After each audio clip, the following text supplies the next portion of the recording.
Você vai assistir agora a um encontro histórico entre dois dos mais importantes educadores da atualidade.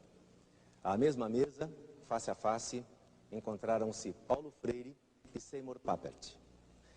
Paulo Freire é mais conhecido entre nós. Ele é o próprio símbolo da educação dos oprimidos, da educação dos excluídos, da educação dos pobres. Suas obras têm sido traduzidas e são conhecidas pelo mundo inteiro. E sua proposta pedagógica enfatiza o diálogo, a proximidade interpessoal entre educador e educando. Seymour Papert é um matemático, estudou e pesquisou com Piaget durante muitos anos e desde então vem propondo o uso do computador como uma ferramenta indispensável para a aprendizagem. Ele é hoje, indiscutivelmente, a maior autoridade em teleeducação no mundo. Educação para os ricos? Não é bem assim. Papert concorda com boa parte das ideias e das propostas de Paulo Freire, sobretudo no que se refere aos objetivos e aos fins da educação. Mas e Paulo Freire? Concorda com os meios da educação de Papert? Este é um encontro histórico. Vamos conferir. Somebody's going to ask me questions like, what did you learn from Paulo Freire? So I was wondering, then the answer is, well, everything, a lot, but it made me think of what I learned from Paulo Freire. I used to have cut out on my wall a cartoon, a joke from Punch magazine, which showed a little girl who came to the teacher after class and said to the teacher, what did I learn today? And the teacher said, it's a funny question, why don't you ask me that? The little girl said, when I get home, Daddy will ask me, what did you learn today? And I never know what to say. And I think maybe the serious thing that I learned from Paulo Freire is that that's not just a joke. That it sort of says what's so wrong with the whole school idea. This girl is, the teacher is doing something to this girl. The girl is not conscious, doesn't have a consciousness of what it's all about. And that what we're really trying to do in education of small children is to, you can say it all sorts of ways, give them more consciousness of the process, more control, put themselves in it, but it's the opposite of having to ask the teacher, what did I learn today? Eu acho que o que o Papert agora colocou com um certo gosto de humor é realmente muito mais humor do que ironia. Quer dizer, no sentido profundo da significação da diferença entre humor e ironia. Evidentemente que o bom é fazer humor com relação à educação e não ironia. Quer dizer, a história enfatiza a compreensão mecanicamente quantitativa do conhecimento, o que é um absurdo. Quer dizer, a garota podia ter perguntado também à professora, veja, quantos envelopes de saber a senhora depositou em mim hoje? É essa compreensão do ato de ensinar, quando, na verdade, e por isso ele disse, com humor também, que o que alguém pode aprender de Paulo Freire é exatamente o contrário disso. Porque eu sou a pedagogia antagônica a essa. Eu sou uma epistemologia antagônica a essa. Não. Eu sou uma ética diferente dessa. Entende? Quer dizer, eu não sou nada disso, porque eu sou o antagonismo disso. E eu faço questão, eu não gosto de discurso, eu não sou um homem bonzinho. Agora, eu busco ser um homem bom, mas bonzinho, Deus me livre. Se alguém quer me ofender, me chama de bonzinho. Eu não sou, agora, sou um sujeito educado, isso sim, bem educado, direitinho, disciplinado, cortês, isso eu sou. E faço questão até de ser mais respeitador, mas bonzinho, pelo amor de Deus, não. Então, eu sou o antagônico mesmo disso tudo, eu sou o contrário, o oposto disso. disso tudo, quer dizer, eu sou por uma pedagogia da curiosidade. E por isso eu defendi com o filósofo chileno Faundes uma pedagogia da pergunta e não da resposta, que é exatamente a pedagogia que se funda nessa curiosidade, sem a qual não há pedagogia, e que aumenta essa curiosidade. Então, eu já começo agora, quer dizer, once again I ask you to forgive. I took advantage of your question in order to make a speech like the Baianos, the Brazilians from Bahia, who love the microphone. So I'll take advantage of your speech to make another speech. Let's see, let's be very provocative. And I'm going to say something oversimplified. Paulo said you can't understand how anybody could say there's learning without teaching. Now, of course, fundamentally, that's absolutely true, and it'd be silly to... Do ponto de vista fundamental, isso é absolutamente verdade. However, in the world as it is, there's a certain balance between learning and teaching, where the teaching is so overbalanced. Que o ensino está tão mais desbalanceado, compared with the importance of learning, comparado com a importância do aprendizado, that it might become true to say that our task is to evaluate learning at the expense of teaching. Yeah. Yes, so I'd like to just say something about how I see the role of technology in one aspect of how the construction of learning and teaching has taken place. And of course I'm oversimplifying, but within this concept I'm going to recognize 3 stages of learning. Now these are not stages like Piaget might talk about of the nature of the brain or the mind. They're stages in the relationship between the individual and knowledge. So stage 1 happens when the baby is born. O estágio 1 acontece quando a criança nasce. And from that time there starts a process of learning by exploration, by touching. Everything's put in the mouth, it's whatever. Of course, it's not only related to things, it's people as well, but there's a learning going on that's driven by the individual. That baby is determining. Parents might say, doing this, but they might think they are determining what the baby has learned, but it's only a minor effect. Primarily, the infant is learning in a self-directed way.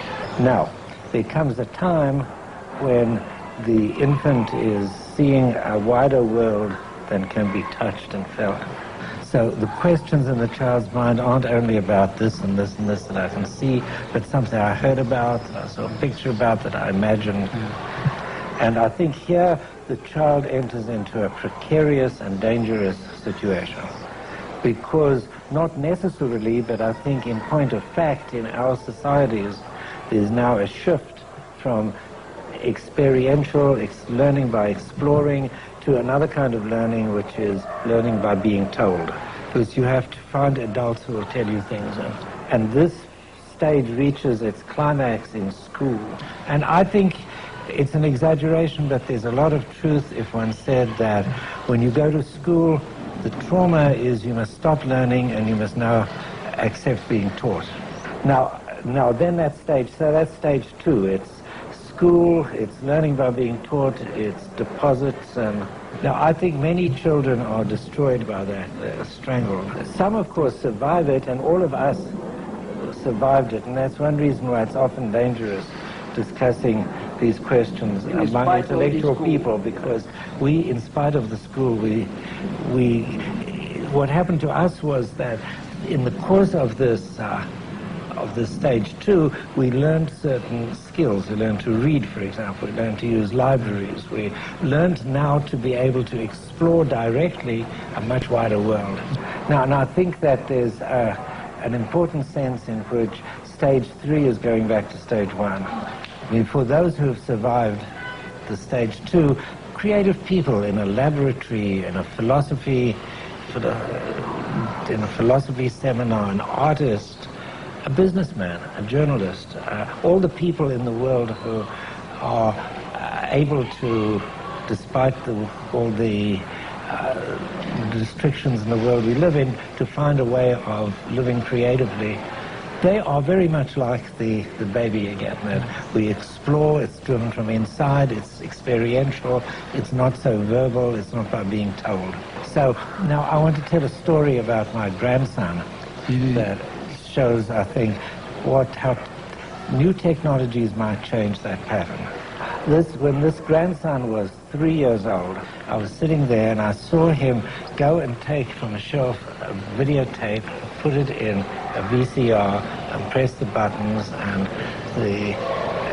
he said, he forgot to rewind it, and he pressed the button and he rewound it, and then he played the videotape. Now, what is interesting is that this child, for the next 30 minutes, spent the next 30 minutes immersed in a piece of the world that was beyond his reach.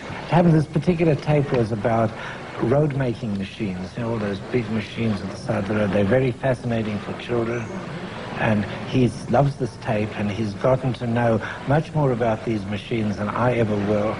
And I noticed the difference when we drive in the car and he sees one of the machines. He asks more intelligent questions than I can because he's thought about it more. Now, you see, we've got to see what's remarkable about this. When this incident happened, I saw him. The first thing that amazed me was this little child working this machine. I was amazed. It's amazing. There's this child working this VCR machine, and many adults don't know how to do that. But we really shouldn't be amazed at that, because it's not more complex than putting his toys away or getting his clothes out of the drawer. It's not more. Working these machines is not more complex in any way than the things that 3-year-old children all do. So that's not what's amazing. So what's really amazing is the comparison between what he could do at 3 and what I could do at 3. Because if I was interested in road-making machines, it was quite a few years later than 3 where I would know enough to be able to learn something about it, except by asking somebody and being told. So here I see the big break, that what we're seeing is that stage 2 is becoming unraveled as a necessary stage, and that this child is beginning to short-circuit stage 2. And with what I saw there with this grandson who's got a few videotapes, it's only scratching the surface, just the beginning. It was already just a few years later, this happened 2 years ago, he could be having a CD-ROM and having an interactive, or he could use the internet and have that whole range. It's not just a few videotapes or CDs that he has in his house, but the whole range of human knowledge that in principle is accessible to him. So that's the end of my speech, really, that I think that the key point about this technology in education is that it short-circuits the stage 2. It enables us to not put children through that traumatic and dangerous, precarious process of the schooling and the... Now, of course, I said this in a non-political way, and I don't mean at all to imply that it is only that I don't think that school and the banking model of knowledge and so on is just politically neutral. It's been used by social structures as a basis for all sorts of conservatism and oppressive kinds, of policies. However, I think I see in these little situations the possibility that 3, 4, 5, very small children are better, and they've got a new instrument to refuse the oppression, to refuse to be placed in this position and to maintain their curiosity and their own sense of their own intellectual power that they had when they were born. See, nothing's more ridiculous than the idea that this technology can be used to improve school. It's going to displace school in the way we have understood school. Of course, there will always be, we hope, places where children will come together with other people and will learn, but I think that the very nature, the sort of fundamental nature of school that we see in this process is coming to an end. And I think that 10, 20 years, we don't want to be prophets, pointing out, but in this area things have usually happened much faster. So the goal of educators has to be to think about new ways of relating to children and relating to in the triangle between the adult and the child and knowledge. I think we just need thoroughly different relationships. And that's not going to come easily or automatically, and that's the task. So you see, the other thing I learned from Paulo Freire is to make a long speech. Challenge-me. A fala dele Whichever way you like. profundamente estimuladora. Your speech was profoundly stimulating. E por isso mesmo desafiadora, quer dizer, ela instiga. Instigating him. Eu gostaria de, em primeiro lugar, fazer assim uma espécie de listagem temática ou de temas geradores, para usar uma terminologia muito minha, que eu capto e que eu captei no discurso. Por exemplo, a dimensão histórica, the historical dimension, história e tecnologia, history and technology, história, geração de tecnologia, history, generation and technology, cultura, falando em cultura, eu incluo imediatamente cultura de classe. Uma coisa, por exemplo, é que eu tenho um neto hoje de 23 anos, um baita especialista nesse negócio de como é que chama isso? Net, não sei o quê. Ele faz um diabo com isso já. E tem a neta de 6 anos operando o computador. Mas isso é a minoria da sociedade brasileira. E o que dizer dos filhos dos 33 milhões de brasileiros que a essa hora estão morrendo de fome? Quer dizer, qual é a repercussão da tecnologia junto da maioria de crianças brasileiras hoje? E daqui a 20, 30 anos, esses milhões de meninos brasileiros estarão mais distantes ainda da tecnologia. Eu concordo com a análise dele com relação aos estágios, aos 3 momentos que ele colocou na experiência da produção de conhecimento. Eu acho que são muito lúcidos. A crítica que ele faz ao segundo momento, que é o momento da escola, por exemplo, é uma crítica com que eu concordo, mas eu deixo de aceitar a proposta, que não é uma proposta. Papert, não é, he does not propose. He says that this thing is coming up, that is the end of the school. That's not proposing. No, it's not proposing. Em português se diz, tu estás constatando. And it's very hard to get educators to see that distinction. Yeah. It is absolutely É difícil necessary. o educador ver essa distinção. Para mim, é que isso não é uma constatação ainda. Quer dizer, eu constato que a escola está péssima, mas eu não constato que a escola esteja desaparecendo e vá desaparecer. Por isso, então, eu apelo para que nós, os que escapamos da morte da escola e que estamos sobreviventes aqui, modifiquemos a escola. Para mim, a questão não é acabar com ela, mas é mudá-la completamente. É radicalmente fazer que nasça dela, de um corpo que não mais corresponde à verdade tecnológica do mundo, um novo ser tão atual quanto a tecnologia. Quer dizer, eu continuo lutando no sentido de pôr a escola à altura do seu tempo. E pôr a escola à altura do seu tempo não é soterrá-la, sepultá-la. Mas é refazê-la. E eu digo agora por que isso. Eu não tenho dúvida nenhuma de que se a gente pensa muito remotamente, alguns milênios,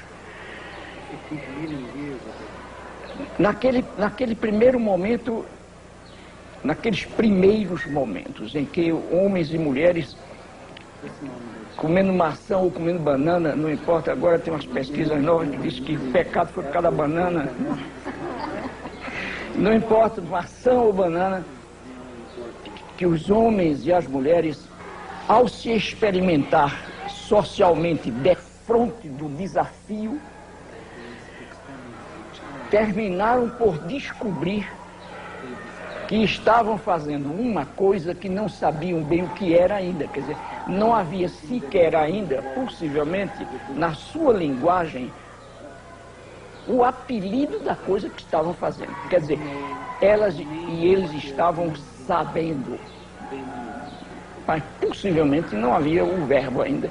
Ou pelo seguinte, porque a linguagem só chegou muitos milênios depois que homens e mulheres já estavam de pé mudando o mundo. Porque as primeiras coisas que nós fizemos foi mudar, e dar nome à mudança só veio depois, com a linguagem. Portanto, começamos a saber, sem dizer que sabíamos, muito tempo antes. Aprendemos antes de ensinar. We learned before teaching. Foi exatamente a constatação de que aprendíamos sem ensinar que nos ensinou a ensinar. Quer dizer, foi a experiência de aprender, foi a experiência do último estágio, do primeiro estágio, que inventou o segundo. Para mim, o problema que se coloca hoje é de corrigir os equívocos do segundo estágio, que são todos, para mim, equívocos não didáticos ou metodológicos, mas ideológicos e políticos. Por isso é que tem que mudar o mundo politicamente, é o poder que tem que ser mudado. E para isso não tem que falar que a história morreu, nem que as classes desapareceram. Isso tudo é conversa para não mudar o segundo estágio. Quer dizer, all the speeches of the new liberal perspective or ideology work in order to preserve the second stage. Nevertheless, in order for us to change the second stage, we have to change the liberal speech. But can I just say something? Can I insert something there? You see that? Yes. You know, will there be school? Am I saying school's got to go away? Well, it depends what we mean by school. But I think that what we need to note, and very clearly, and this is something else I learned from you, after all, that we must be conscious and critical of what it's about fundamentally. Yeah. And now, what's wrong with school is not details. Exactly. What's wrong with school is absolutely fundamental. O que está errado na escola não é detalhe, é fundamentos. That to say you're going to correct that is not very far from saying we don't have... And I just have to make a list of them, because I think there's some that you haven't even... I mean, I know you concentrate on the political, which is there, and I agree, but let's take something, how ridiculous it is. Why do we...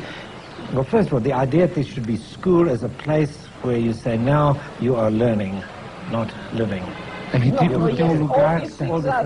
Now we segregate people by age. Now we have a curriculum. All this stuff, you know, okay, well, we don't... Look, I agree with you, but you know what is my main question is it an ontological problem or a political problem? It's a political, not ontological. No, I want to say that, all these things. I want to say that the school is not bad in itself. Yes, it is. In itself, no. Well, what do you mean by school? If school means a place where children are segregated from society and segregated amongst themselves by age and put through a curriculum. Now, go and ask any school administration It in the is world, being what are like you it doing? is, but it's not necessarily what should be. Well, I mean, we could have something else which you can call school if you like. Yes, look, no, I don't have, but we have to create. Do you know what is my question? For example, I also don't have, eu também não aceito, que me digam, por exemplo, que o homem e a mulher nasceram para ser dominados. Que os brancos, que os pretos são inferiores aos brancos. Eu não posso aceitar isso, quer dizer, é isso que eu penso, que eu falo de pensamento metafísico, não científico. Entende? A escola não é em si mesma errada, ela está. This is the difference between the verb to be and say está. Well, let me take it another way. I mean, here's another side of the politics, and a quarrel with another statement that we who went through the school and survived it should change it. I don't think that we are the force that will change the school. I think that in the past that there have been many people who have proposed more or less radical changes of school. I mean, like Dewey said many things, and of course he's, in many ways, he made himself impotent by neglecting the power of the political itself.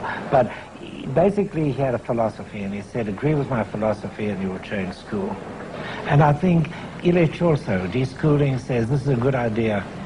And I think, I'm not saying that, as you pointed out, I'm not saying it's a good idea to change school. I'm saying that it is inconceivable that school as we've known it will continue. Inconceivable. And the reason why it's inconceivable is that little glimmer with my grandson, who is used to following knowledge when he wants to and can get it when he needs it, and can get in touch with other people and teachers, not because they've been appointed by the state, but because he can contact them in some network somewhere.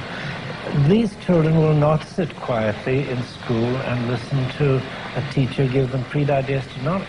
I think they will revolt. Eu não sei se vocês... Quer dizer, há uma identidade entre nós até certo momento da caminhada. Em determinado momento eu digo para ele, goodbye, vou embora por aqui. Entende? E ele diz, vou cá. Entende? E o pior é que os dois queremos a mesma coisa. Both of us would like to have the same thing. Onde está o ponto? Onde está o ponto? Para mim, o ponto está em que a análise dele me parece mais metafísica e a minha mais histórico-política. Eu acho que a diferença é essa. No que não há diminuição nenhuma na perspectiva dele, não estou diminuindo nada, estou dizendo por que é que discordo.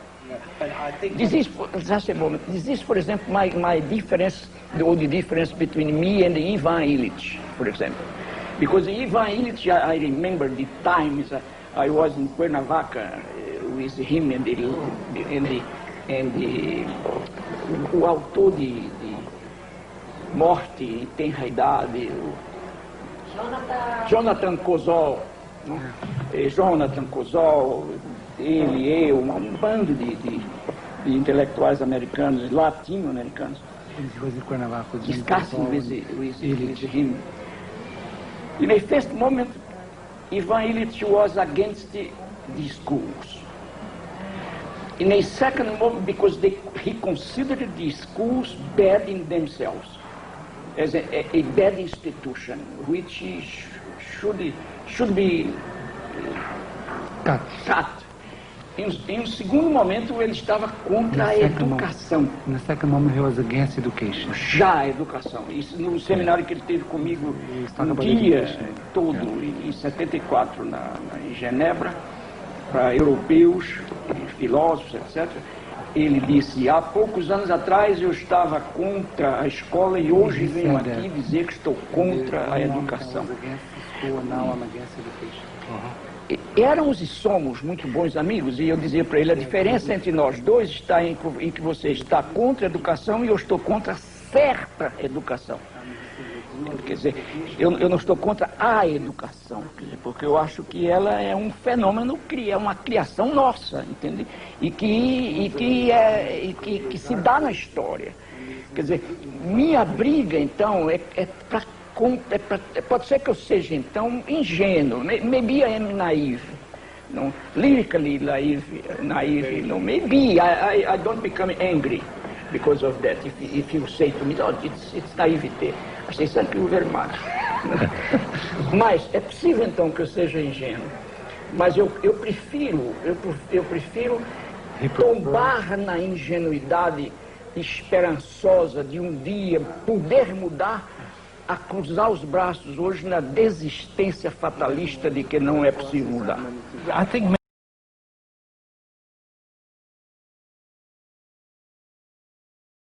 think maybe this is not a real issue. I mean, the question is, what is changing school? And some good models that I see some places where in some there are few school districts where they will allow a seed of change by, for example, in some school districts in New York City, they will allow a group of teachers who have a proposal to start a small school with a different philosophy of education, and provided that they've got an argument and that parents are prepared to let their children come, they can set up.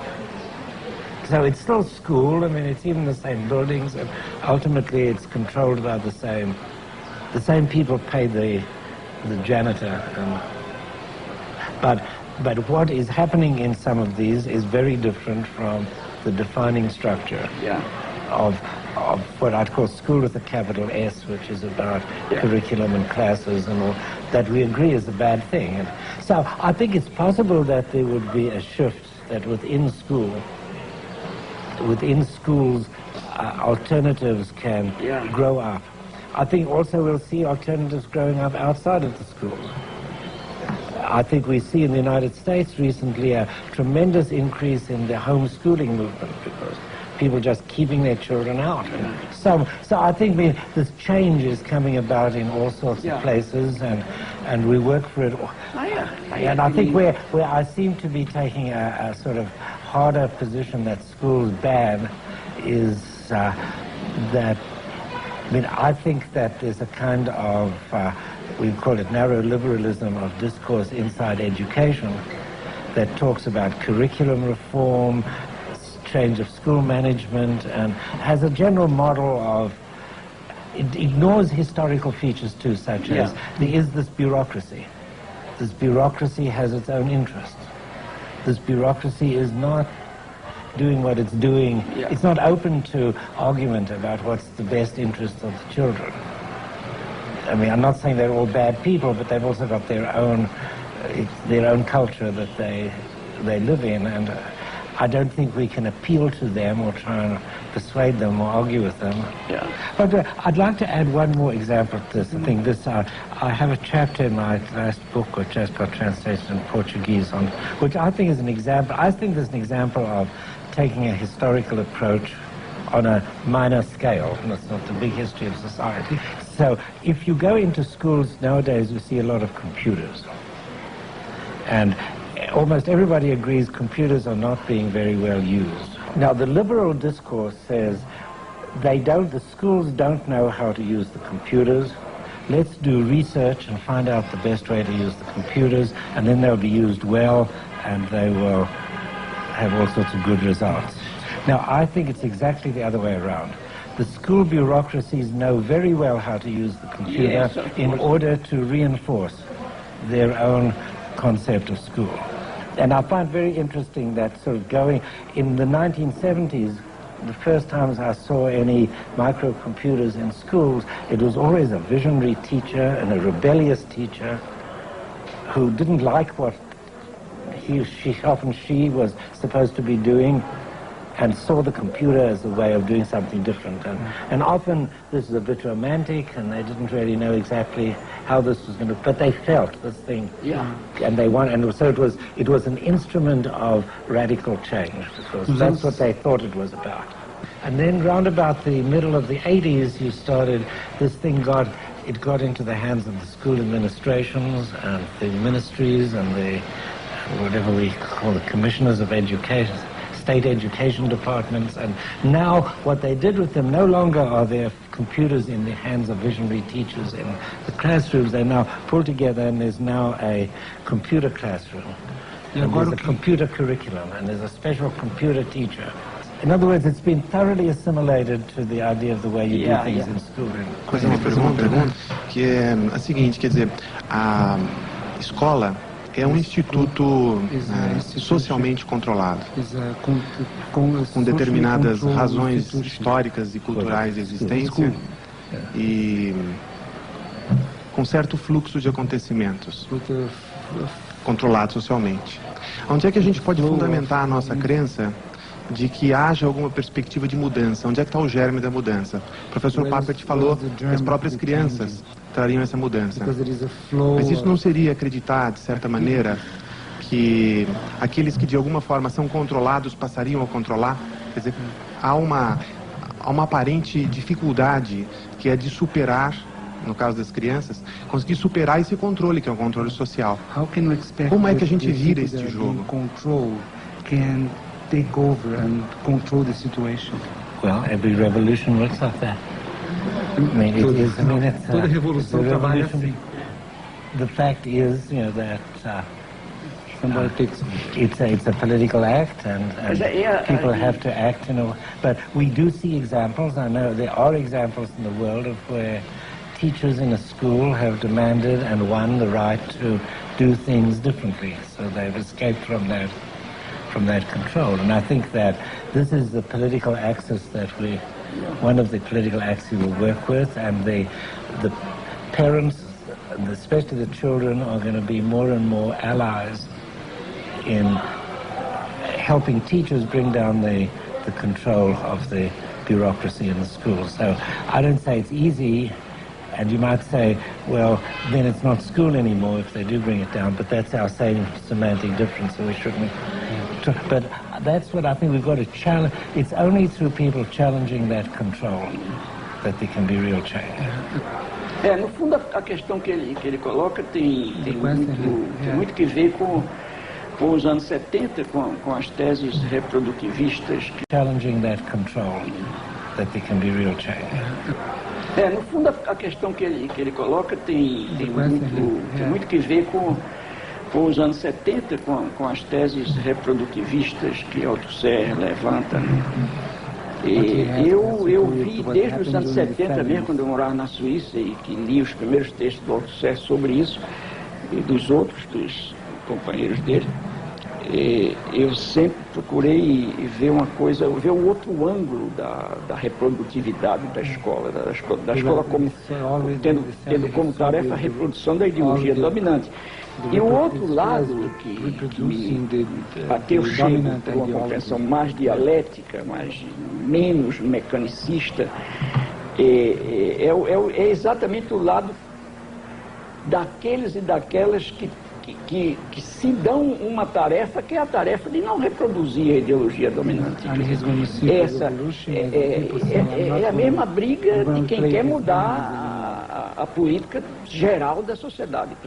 Eu não vim, por exemplo, eu pessoalmente não vim para o mundo para ajudar a direita, querendo, sabendo o que entende, que eu posso ajudar a direita num momento de ingenuidade minha, mas que descubro e que me peço desculpa e não vou mais ajudar a direita. Quer dizer, conscientemente eu não ajudo a direita, entende? Então, a briga é fácil às vezes, a briga às vezes é dificílima, entende? Isso é a briga também da gente dentro das escolas. Agora, há um outro aspecto com relação à conversa com ele, do primeiro, do segundo estágio, do terceiro, que eu gostaria de jogar aqui. Em primeiro lugar, o meu problema não é preservar o nome escola. Pode chamar amanhã, pode chamar memória. Aonde vai? Vou à memória, está ainda a escola. Quer dizer, não interessa o nome para mim. Interessa um determinado espaço e tempo onde determinadas tarefas se cumprem, sociais e não só individuais, históricas, políticas, etc. Por exemplo, eu acho que uma das coisas, o segundo estágio é horrível, Se o segundo estágio conseguir cumprir umas poucas tarefas assignadas, está certo isso, indicadas à escola hoje, de forma correta. Eu não tenho nada contra que se chame memória, que se chame encantado, ilha das mulheres bonitas. A escola se chama agora Ilha das Mulheres Bonitas. Isso é uma maravilha, não tem problema isso. O que eu quero saber é como organizar certas tarefas. Como, por exemplo, uma das razões da criação da escola, que ficou muito clara mas muito recentemente, é a de que, na experiência do primeiro estágio, você não chega a alcançar, como hoje não se está fazendo na escola, isso é um dos pecados dela. Você não chega no primeiro estágio, você não chega a fazer a sistemática do conhecimento que assegure a continuidade do processo da busca do novo conhecimento. Quer dizer, uma das tarefas centrais da escola é proporcionar o conhecimento do conhecimento já existente e a produção do conhecimento ainda não existente. This is the two main tasks of the schools: to get knowledge, to get the knowledge of the already known knowledge, and to produce the knowledge not yet existent. O primeiro estágio, com as modificações tecnológicas, acelera indiscutivelmente a apreensão do conhecimento, mas não necessariamente da razão de ser do conhecimento. Por exemplo, de quê? De trias, de neto dele. O neto opera o computador com uma facilidade extraordinária, possivelmente maior do que a dele, e a razão para isso é que o neto nasceu dentro da era da computação. Segundo, ele nasceu então na história da computação e nasceu na cultura da computação. One thing is to be contemporary of certain technological advance, the other thing is to arrive before the advance of technology. Por exemplo, de que eu fui contemporâneo? PRA8, Rádio Clube de Pernambuco. Uma coisa fantástica, que eu ficava assustado, como é que pode falar longe e a gente ouvir aqui, e aqueles botões. Só isso. Computação, eu olho e me espanto com isso, entendeu? Eu acho uma maravilha, mas eu não sou coexistente. Eu não sou contemporâneo. E isso pesa, fica no ar. A atmosfera histórica está cheia de computação. Está cheia de telefones, esse que os malucos vivem pelo aí, celular. Entende? Quer dizer, há uma história dos fatos que engravida os fatos. Está entendendo? My question, meu problema é o seguinte: como trabalhar a promoção necessária do conhecimento do saber comum, do senso comum, para o conhecimento mais metodicamente rigorizado da ciência, sem a organização correta de uma entidade para isso. Quer dizer, em última análise, o segundo estágio, o ideal é que ele se transforme e substitua a maldade da distorção do segundo estágio atual, sem perder as características docentes dele. Eu não sei, pode ser que eu esteja completamente errado. Eu sou contemporâneo da escola, de maneira que... Do you see? One of the problems, I don't say that I have the answer, but I challenged by him, I think of this, of that. That is, because look, it is not just looking at the operating the computer that I get the raison d'être for the computer. Well, yes, it's not simply by operating by... for example, this morning, we were at this Millennium 3 project, seeing some kids who were making objects on a computer screen, geometric objects. And these were small 8, 9-year-old children. And so I think that these children, better than anybody in a primary school, knew the raison d'être for not only the computer but for geometric knowledge, because they were using geometric knowledge to make things on the screen. But yet they are learning that inside of a school.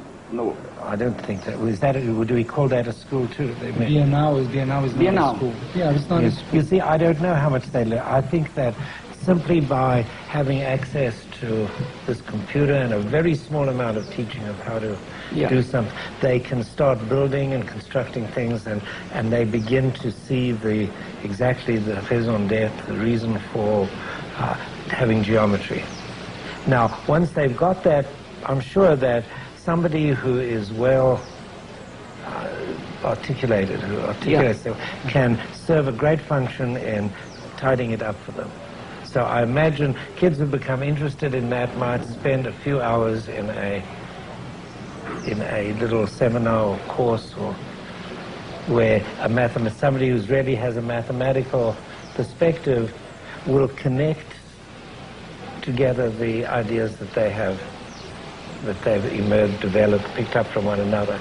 It will need an expert, but I think that the time needed for doing that is maybe 10% of the time that we spend in. So it's like, I see it like kids going to piano lessons, or that when they want to and they need to. And I imagine people of totally different ages who at some stage of wanting to know these things come together in a place where they can find them. But in fact, you know, it's exactly when you say, well, the important thing is how do they see the raison d'être, that's exactly what school does not give them. Yes, I agree with you. And which they discover by themselves much more readily in this sort of less structured... But this is what I want.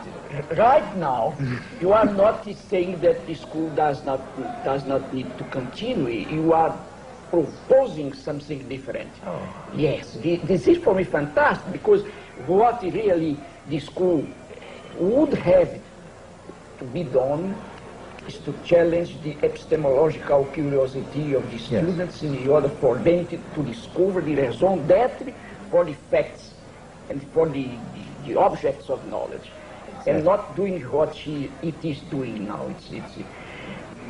If we can help the school, because the students, when the students come to the school, they already know lots of things which the school never taught them. And now it is easier for a good teacher to say, look, all these things you already know now have a certain scientific explanation which I will speak about now. Well, I'm not, fantastic. I spend a lot of time at school that wants to do this. But maybe that's a good... Maybe that's a good thing. Maybe that's a good place to end this discussion. I think I'm going to get a little... I haven't been well the last day, but I would like to propose that this is a great discussion, and we should set a goal in the near future of having a day or two of this kind of thing, maybe with these people participating more. I think the dialogue could be useful to a lot of people outside. Good. Okay. I have to... Thank you.